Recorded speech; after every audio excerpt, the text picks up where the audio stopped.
जय हिंद, नमस्कार। I hope कि आप सब अच्छा होगा। आज का हमारा टॉपिक है हिंदी का। हिंदी में वर्णमाला के क्वेश्चन जो बार बार परीक्षाओं में पूछे जाते हैं। तो चलिए शुरू करते हैं। हिंदी वर्णमाला में उस व्यंजन कौन से हैं? तो उस व्यंजन कौन से हैं देखते हैं। स है, त थ द ध है, ट ठ ड है, च छ ज झ है। तो कौन सा हो जाएगा? हिंदी वर्णमाला में उस व्यंजन कौन सा हो जाएंगे? तो हमारा हो जाएगा स है। आगे बात करते हैं अगले प्रश्न की। य र ल व व्यंजनों को कहते हैं। तो य र ल व्यंजनों को कहते हैं। स्पर्श व्यंजन कहते हैं, अंतस्थ व्यंजन कहते हैं, उस व्यंजन कहते हैं। उपयुक्त में से कोई नहीं। तो इन्हें क्या कहते हैं हम? य र ल व व्यंजनों को तो इन्हें कहते हैं अंतस्थ व्यंजन। आगे बात करते हैं अगले प्रश्न पर। हिंदी के जिन वर्णों का उच्चारण करते समय केवल श्वास का प्रयोग किया जाए उन वर्णों को कहते हैं। तो उन वर्णों को क्या कहेंगे जिनमें केवल श्वास का प्रयोग करते हैं? सहघोष कहेंगे, अघोष कहेंगे, सहघोष कहेंगे, अल्प प्राण कहेंगे, महाप्राण कहेंगे। तो उन्हें क्या कहेंगे हम? अघोष। आगे बात करते हैं अगले प्रश्न की। निम्नलिखित में से ओष्ठ ध्वनि है। तो निम्नलिखित में से ओष्ठ ध्वनि कौन सी है?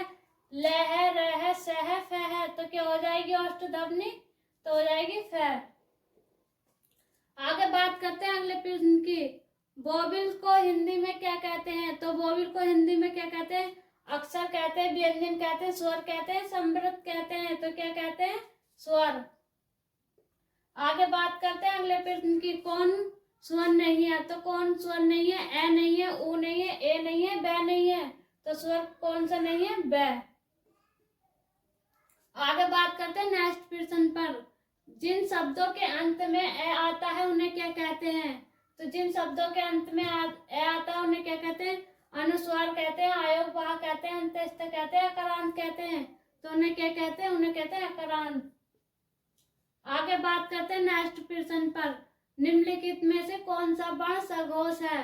तो कौन सा वर्ण सघोष है? प है, ट है, द है, फ है। तो कौन सा वर्ण सघोष हो जाएगा? द। आगे बात करते हैं हम भाषा की सबसे छोटी इकाई किसे कहते हैं? तो भाषा की सबसे छोटी इकाई किसे कहते हैं? शब्द को कहते हैं, व्यंजन को कहते हैं, स्वर को कहते हैं, वर्ण या अक्षर को कहते हैं। तो किसे कहते हैं? वर्ण को। आगे बात करते हैं अगले प्रश्न की। निम्नलिखित में से काष्ठीय ध्वनि कौन सी है? तो काष्ठीय ध्वनि कौन सी है देख लेते हैं। कै ख है, य र है, च ज है, ट ठ है। तो कौन सी हो जाएगी? काष्ठीय ध्वनि। तो कै और ख। आगे बात करते हैं नेक्स्ट प्रश्न पर।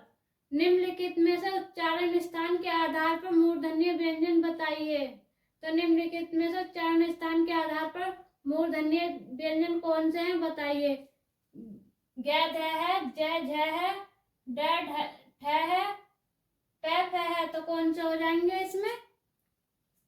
इसमें हो जाएगा हमारा डेड है। आगे बात करते हैं अगले प्रश्न पर। निम्नलिखित में से अल्पविराम कौन से वर्ण हैं? तो अल्पविराम कौन से हैं देखते हैं।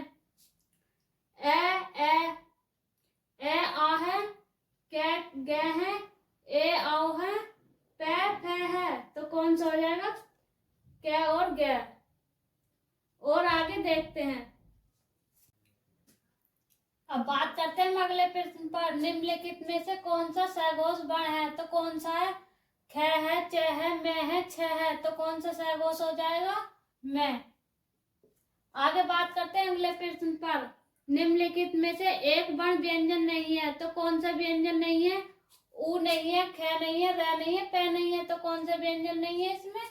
ऊ। ये स्वर है। आगे बात करते हैं नेक्स्ट प्रश्न पर। निम्नलिखित में से कौन सी ध्वनि ओष्ठीय नहीं है? तो कौन सी ध्वनि ओष्ठीय नहीं है? प, ब, मैं या त। तो कौन सी ओष्ठीय नहीं है? तो इसमें हो जाएगा त। आगे बात करते हैं नेक्स्ट प्रश्न पर।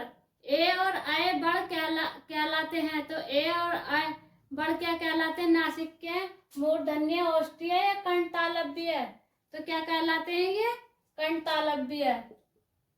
आगे बात करते हैं नेक्स्ट प्रश्न पर।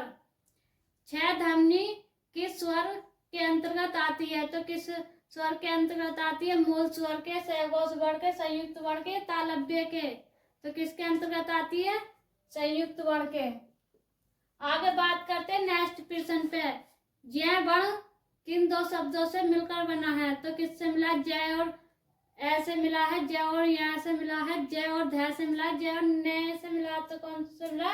जय और ऐसे ऐसे। आगे बात करते हैं नेक्स्ट प्रश्न की। निम्नलिखित में से अघोष वर्ण कौन सा है? तो निम्नलिखित में से अघोष वर्ण कौन सा है? ब है, ज है, स है। तो अघोष वर्ण कौन सा हो जाएगा? स। आगे बात करते हैं नेक्स्ट प्रश्न पर। निम्नलिखित में से संयुक्त व्यंजन कौन सा है? तो संयुक्त व्यंजन कौन सा है? ड है, ज है, अ है, ड है। तो कौन सा हो जाएगा? ज। आगे बात करते हैं नेक्स्ट प्रश्न पर। निम्नलिखित में से कौन सा स्वर नहीं है? तो निम्नलिखित में से कौन सा स्वर नहीं है? ए नहीं है, उ नहीं है, ए नहीं है, ऐ नहीं है, ज नहीं है। तो कौन सा नहीं है? ज। आगे बात करते हैं नेक्स्ट प्रश्न। घ का उच्चारण स्थान कौन सा है? तो घ का उच्चारण स्थान कौन सा है? मूर्धा है, कंठीय है, तालु है, दंतीय है। तो कौन सा हो जाएगा? कंठ। आगे बात करते हैं नेक्स्ट प्रश्न पर। निम्नलिखित में से कौन सा ट वर्ग का नहीं है? तो कौन सा ट वर्ग का नहीं है? ठ है, ट है, ण है, प है। तो कौन सा नहीं है? प। आगे बात करते हैं अगले प्रश्न पर। क, ज, फ, ग ध्वनियां किसकी हैं? तो किसकी हैं? ये संस्कृत की हैं, अरबी फारसी की हैं, अंग्रेजी की हैं, दक्षिणी भाषाओं की हैं। तो किसकी हो जाएंगी ये? अरबी फारसी की। अगर वीडियो अच्छा लगा तो वीडियो को लाइक करें, शेयर करें, चैनल पर नए तो चैनल को सब्सक्राइब करें।